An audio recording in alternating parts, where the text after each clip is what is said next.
আসসালামু আলাইকুম বন্ধুরা, কেমন আছেন সবাই? নিশ্চয়ই ভালো আছেন। আলহামদুলিল্লাহ, আমিও ভালো আছি।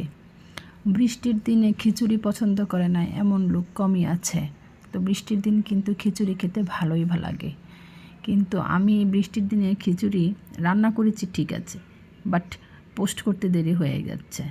তো বৃষ্টি এখনও আছে, যে কোনো সময়ে বৃষ্টি চলে আসতে পারে। তো আমি বৃষ্টি হলেই সেই খিচুড়ি আমি রান্না করি, কারণ আমার হাজব্যান্ডের কাছে খিচুড়ি খুবই পছন্দের একটা খাবার। কারণ সে হচ্ছে একবেলা দুই বেলা সমানেই খিচুড়ি খেতে পারে। তো খিচুড়ির সাথে আমার হাজব্যান্ড যেটা পছন্দ করে সেটা হচ্ছে খিচুড়ির সাথে তার লাগবে ডিম ভাজি বা ডিম ভুনা বা মাংস। কিন্তু আমি একটু ভিন্ন প্রকৃতির।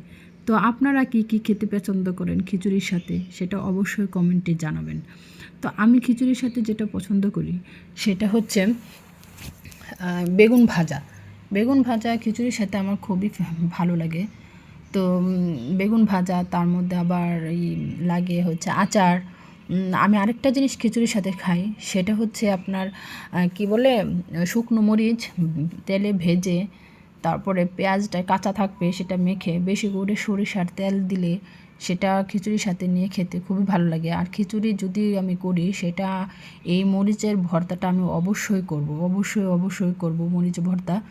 তো তো সেটার সাথে সাথে আমার বেগুন ভাজা আমার অবশ্যই লাগবে। বেগুন ভাজার সাথে খিচুড়ি খুবই ভালো লাগে। আপনাদের কার কার কী পছন্দ খিচুড়ির সাথে, সেটা অবশ্যই জানাবেন। আর খিচুড়ি আমার আগে পছন্দ লাগতো না, কিন্তু আমার হাজব্যান্ডের খুব পছন্দ, তাই আমারও এখন পছন্দ হয়ে গেছে।